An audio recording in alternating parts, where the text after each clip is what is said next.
Welcome to the Butterfly Effect. I'm Chris Horner. This is Paris-Roubaix 2025. Now, we have a spectacular showing at today's Roubaix course because Tadej Pogačar, the Tour de France winner from last season, Giro d'Italia winner, done fabulous stage victories at the Vuelta a España and 3 Tour de France wins in his career. But the current road world champion and current Tour de France champion has decided to show up and do Paris-Roubaix. Okay, he's going to have to battle against Mathieu Vanderpool. We know that for sure. Mads Pedersen's on fine form. Wout van Aert was looking better at Tour of Flanders, and Filippo Ganna's in the race too. So we got a bunch of flatlander guys on the cobbles. So when we start looking at the team of Alpecin de Koenig, let me not forget that they have Jasper Philipsen too.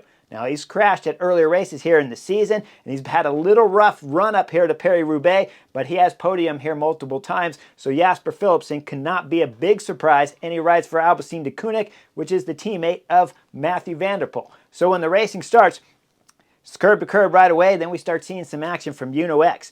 It'll take until about 30 kilometers into the race, with about 235 kilometers to go, that we start seeing a group of 8 going up the road. Ineos are represented up there with Kim Hajduk. We got Lascano up there from Bora, Marcus Holgren there from UNO-X, Jonas Ruch from Intermarché, Max Walker from EF is in there, Jasper de Boost from Lotto, Roy Townsend from Q36, and Abraham Stockman from Astana. We'll round out that 8 riders of the breakaway here, starting at Paris-Roubaix. These guys are getting a little bit of a gap, but it doesn't get very big. Before right away we start seeing, with about 210 kilometers to go, we see directly that Alpecin de Koenig get on the front. This was the same MO they used last season, but last season there was a little bit more crosswind at the Paris-Roubaix versus today. It's a little more steady wind and normal. Call it about 20 kilometers an hour wind at the most, but it looks like there hasn't been much in terms of crosswinds at this moment as we see Alpecin de Koenig on the front. Now we come into 190K to go. At this moment, this is when the team should not be going curb to curb right now. You should just let Alpecin de Koenig ride the front. Because if we look at the profile of today's race at 260 kilometers with 30 sections of cobbles, all starting at about 163 kilometers to go, and 55 total kilometers of cobblestones in today's race. So the last 100 miles of the race here at Paris-Roubaix, 1/3 of it's cobblestones. But you don't want to be on the front right now. You want Alpecin de Koenig having to ride the front as much as they can, but instead the teams are starting to panic, and we see Ineos at the front, Lidl Trek, UAE team members have Tadej Pogačar up there, and he's got some teammates around him, and everybody's getting nervous already, and we're talking about 190 kilometers to go. Well, the nerves start causing crashes all over the place, and with all these crashes come into effect, riders are chasing on the back, and you know it's nervous curb to curb on the front. Now, I want to point out one of the crashes, and just before that crash, I want to point out Wout van Aert's at the back of the peloton. As we see the crash come up on the left side, that's Matej Mohoric there for Bahrain Victorious. Then when the cameras come back, we see that Wout van Aert's out of position right now before we're coming into the first cobblestone section. As the peloton comes into this cobblestone section, Team Ineos have done a fantastic job of leading Filippo Ganna into the first cobblestone section in fine position. He's sitting 3rd, 4th behind his teammates in front of him, and then Filippo Ganna's going to flat. This is going to cause all kinds of chaos for Filippo Ganna if he wants to win today's Paris-Roubaix, because he's going to be back there chasing for a long time. When I back the camera up, as they entered this first cobblestone sections, with 30 more sections to come, but most important is you see Filippo Ganna, as I told you, made it up there with his Ineos team on the front. Mathieu Vanderpool was there. Mads Pedersen's done a fantastic job of always being at the front. Tadej Pogačar's at the front. Matthew Brennan from Visma Lease Bike is at the front, the 19-year-old kid who won stages at Vuelta a Catalonia. So he is riding fantastic right now, but Wout van Aert has not made it to the front of the peloton. In fact, he's off the back there, just flying through guys, trying to get himself back up to the front of the peloton. He'll eventually get there. Now, I fast forward you guys after a ton of crashes and a ton of action that you guys have missed, but you have to watch 260K if you want to see all of it. But I fast forward into about 130 kilometers to go as we see Filippo Ganna from Team Ineos has finally made his way back up to the front. If I do a quick review of what happened that 30K, well, Lidl Trek controlled the front of the peloton through a bunch of the cobblestone sections, and Alpecin de Koenig took it back a bunch of the times, but UAE team members never had control at the front at all, leading Tadej Pogačar into cobblestones. But the Slovenian did a fantastic job of always being at the front every moment through every entrance of the cobblestone sections in perfect position. So we go into that 130 kilometers ago. As I told you, Filippo Ganna's made himself back on, and Ineos are trying to get back up to the front to start controlling as we're coming deeper into Paris-Roubaix. We go in now, fast forward, and we'll go into about 105 kilometers ago, and just there under, we see this is the first knucklehead attack. It's called Mads Pedersen. I don't know what Mads Pedersen is doing.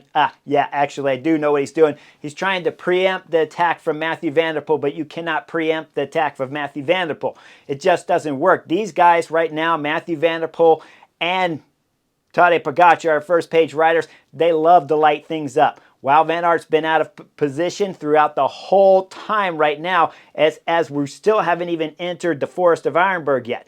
But as we're coming into the Forest of Vandenberg, things are getting interesting, and the break up front is getting wrapped in really close. They got about a 20-second gap as they enter the forest proper. And guess what? Wout van Aert has found the front of the peloton. The big guy has arrived at the crucial time here for Paris-Roubaix. He starts up there just behind Tadej Pogačar, and Tadej Pogačar decides to light it up. As he's putting pressure on the most vicious sections of cobbles here in Paris-Roubaix, he's splitting the group up back there as he's stringing it out. Then we start seeing Mads Pedersen push Wout van Aert back. Mathieu Vanderpool comes through and pushes Wout van Aert back. A host of other talented riders come through and push Wout van Aert back that aren't quite at his level normally, but here at Paris-Roubaix, they got some kind of form, and Wout van Aert's dropping. And then we see Tadej Pogačar at the front, and Mathieu Vanderpool throws in a huge selection.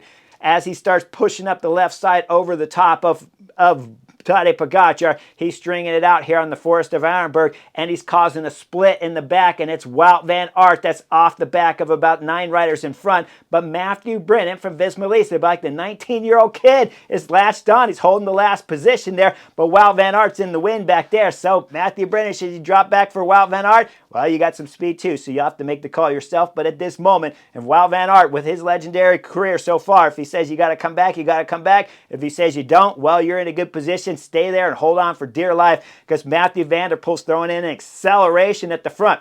While he's doing the acceleration, he's picking off the original guys from the break up there that had 8 riders up there. And as he's flying through all of them, he's going to exit the forest and catch the remaining last 2 of the original break. Once he does, we see Wout van Aert still back there in the 3rd group, I'll call it. Matthew Brennan's in the 2nd group. Tadej Pogačar is throwing down attacks. Mathieu Vanderpool has been throwing down attacks.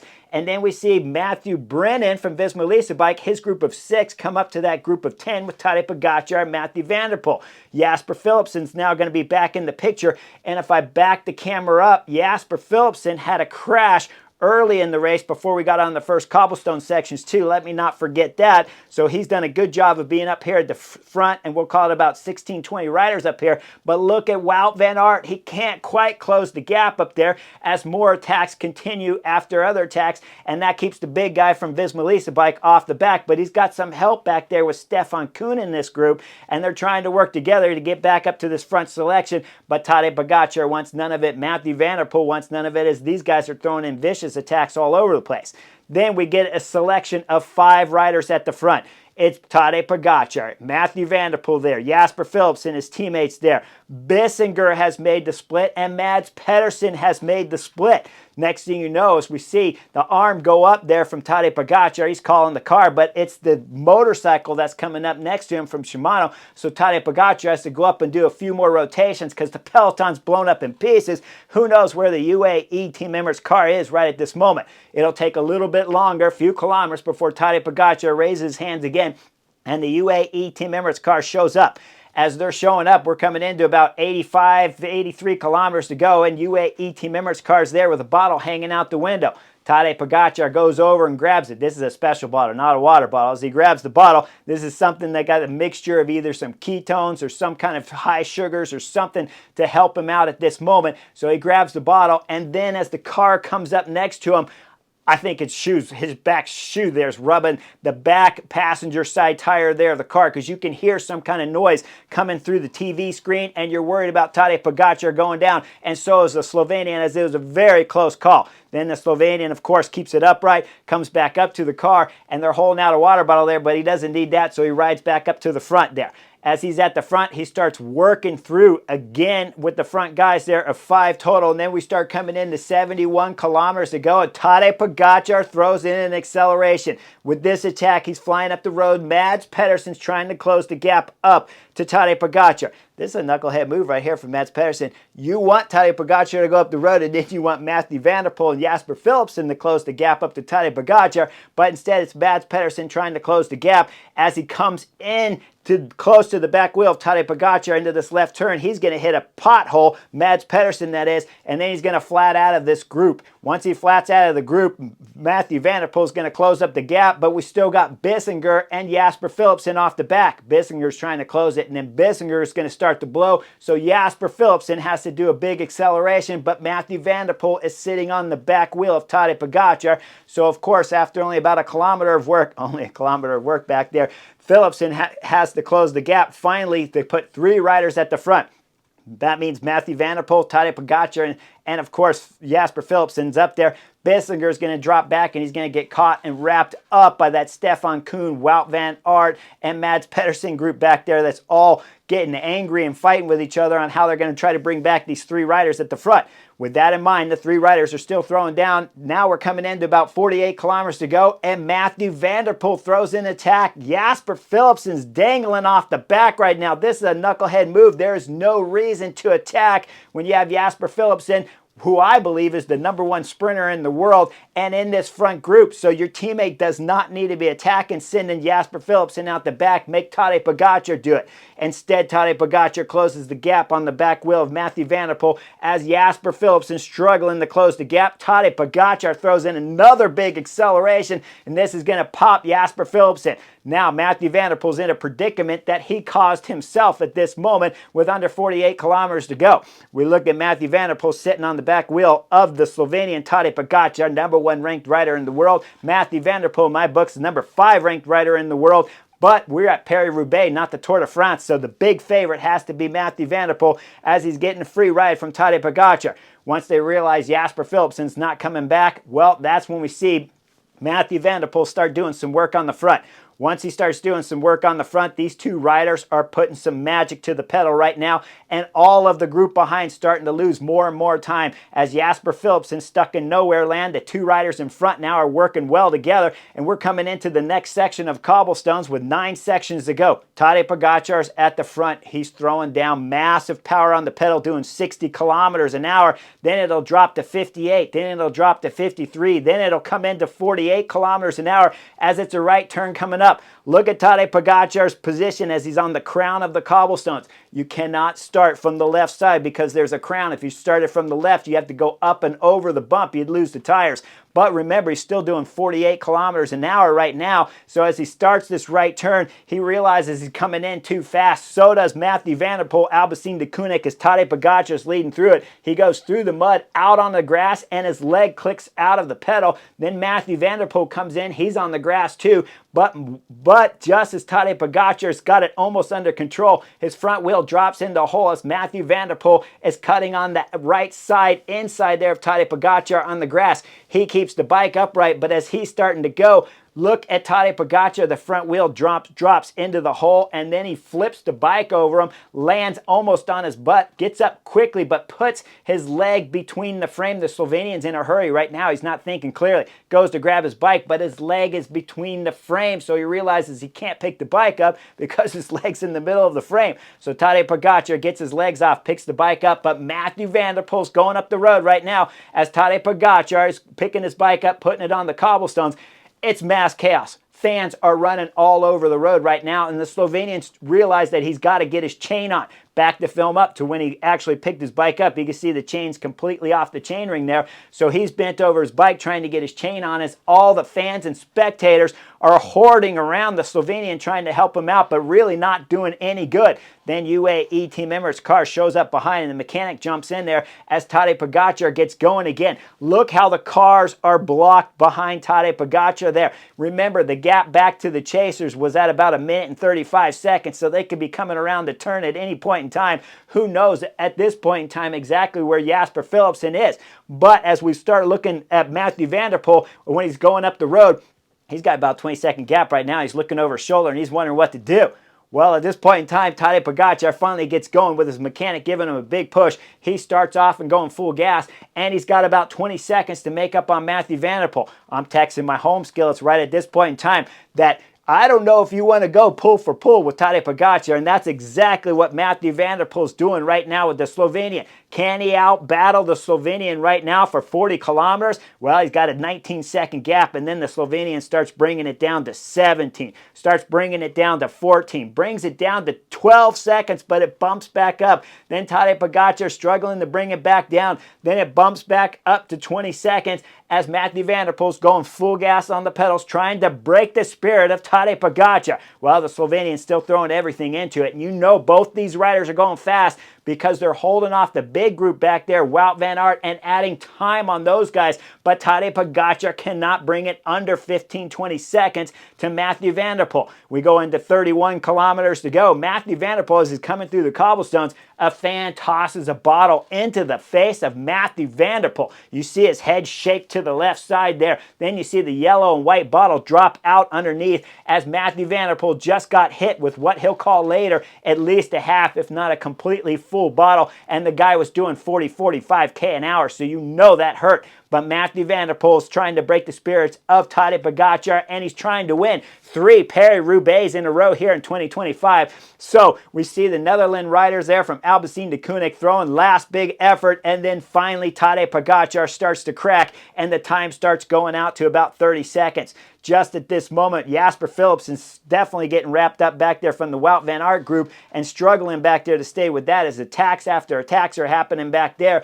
But we see the next crisis for the Slovenian Tadej Pogačar, as just with about 20 kilometers to go, he has to pull over to the right side and he has to change bikes. Once he changes bikes, he loses another 10 seconds. Now he's 40 seconds behind Mathieu van der Poel. As the cameras start looking up at Mathieu van der Poel, just diving through all the corners, using his cyclocross skills to maximum advantage as he's going through the left corners and coming out on the fans there and then back out on the cobbles. He's doing a magical job of keeping the bike going Mach speed here at Paris-Roubaix 2025. Tadej Pogačar still giving away more time, up to about a minute's time now, when all of a sudden Mathieu van der Poel gets struck with some bad luck. He pulls over to the left side of the road. As he does, he drops his bike on the cobblestones and his car hits the bike and knocks it just a little bit to the side there of Mathieu van der Poel as he steps out of the way. Then the mechanic shows up with another bike. Now, this is magic. This is a good idea to have your #1 leader and certainly a first page rider having a different color bike from the rest of the team, because when the mechanic steps out of the team car, and let me remind you guys, he changed on the left side, not the right side. So the mechanic has to step out into the traffic right now on the cobblestones. Luckily, Mathieu van der Poel's got an over a minute lead on Tadej Pogačar, so there shouldn't be any other cars coming. But the mechanic steps out. When he looks up at the roof, he knows all he's got to do is grab the white bike, right? Look at all those bikes the same color and then tell me how hard it would be under this pressure situation to remember whose bike is parked where. Well, when it's all white and you're giving it to Mathieu van der Poel, it's pretty easy. So the mechanic grabs the white bike, hands it over to Mathieu van der Poel, gives him a push, and he's back on the road. We see the fan over there as he grabbed Mathieu van der Poel's bike. I don't think the car took the time to grab the bike, but we'll have to look at some pictures later. But the fan might have himself a good souvenir. As we see Mathieu van der Poel throwing down the road, back on the pedals, things start getting interesting again as we're coming into about 5 and 3 kilometers to go. We see the expression on Mathieu van der Poel's face. He's digging big time. The Slovenian Tadej Pogačar's got the same kind of expression. We go back and look at Wout van Aert's group as he's throwing in attacks with Florian Vermeersch there and Mads Pedersen from Lidl Trek. They bring him back, and then we go up with 1.4 kilometers to go. It's the last cobblestone section, and Mathieu van der Poel backs off the throttle for the first time at the 25 Roubaix. He's going over the last cobblestone sections. He'll exit this, come out onto the velodrome, and start his laps. Once he sees the bell lap, he knows he's got Paris-Roubaix victory in bag right here. He'll go around the velodrome here. He'll come up to the finish line, raise his fingers up for 3 back-to-back-to-back victories here of Paris-Roubaix as he crosses the line to win the 25 edition. As he's crossing the line and finishing up his victory celebration with his bike up over his head, Tadej Pogačar is going to enter the velodrome. The Slovenian is going to do his lap, see the bell lap there, come around, wave to the fans, and then cross the line second for his first visit here to Paris-Roubaix. Now, when we start looking at who else is coming onto the track, well, we got 3 riders coming on the track. Mads Pedersen's on the front of the group. Wout van Aert's there. Florian Vermeersch, UAE Team Emirates, is the 3rd rider at the back there. We see Mads Pedersen lead around the velodrome, hits out with about 250 meters to go, leads it all the way into the line to round out the podium here at Paris-Roubaix. Wout van Aert gets a fine 4th. Florian Vermeersch, UAE Team Emirates, around out top 5 here at Paris-Roubaix. Now, when I dissect the tactics, okay, UAE Team Emirates, you were too aggressive, Tadej Pogačar. Let the other teams do it. You still had teammates left in the race. Put them on the front of the race and drill it and wear everyone out for as long as you can. When all your teammates are gone, then light everyone up. You're racing solo basically here at Paris-Roubaix anyways, so get something out of your teammates. Florian Vermeersch clearly had some kind of form back there because he finished 5th and followed attack after attack from Mads Pedersen and Wout van Aert into the finish. So you could have got more energy out of your teammates before you started attacking. And the later you get into the race, the more tired everyone's legs are. So it could have helped you out a whole bunch if you just use your teammates a bit more. Mathieu van der Poel, why are you attacking when you got Jasper Philipsen in the group? Just ride with the 3 of you guys into the finish. If one of you guys have a flat, then you sit on Tadej Pogačar. That rider that gets a flat could easily make it back up to the group because you're not going to pull with Tadej Pogačar if Jasper Philipsen flatted, and Jasper Philipsen's not going to pull with Tadej Pogačar if Mathieu van der Poel flatted. So it was a big risk for Mathieu van der Poel to light up his own teammate here at Paris-Roubaix. That was quite odd, and I found it disbelieving to see it happen, but we all know there's knuckleheads out there. Then, of course, when we go into some more tactics, when we see Mads Pedersen, when Tadej Pogačar attacks solo Mads, let him go. Let Mathieu van der Poel and Jasper Philipsen close the gap. It's not your job to close it, and it certainly isn't your job to start attacking at 105 kilometers to go here at Paris-Roubaix. You cannot preempt these attacks. They are going to follow you for sure, and Mathieu van der Poel and Tadej Pogačar would love to go pool to pool with Mads Pedersen, so they're not afraid of doing that. In fact, they want that. So Mads, let those guys destroy the race and do less pulls than them and try to come into the velodrome with them and use your speed to win Paris-Roubaix. Either way, fantastic race as it always is at Paris-Roubaix. Hope you guys like my breakdown and the strategies here. And remember, if you're throwing in attack, make sure it's at least when the peloton's going slow, because if everyone's still going fast, where are you going to go anyways? Like and subscribe. I'll see you guys on the next edition real soon.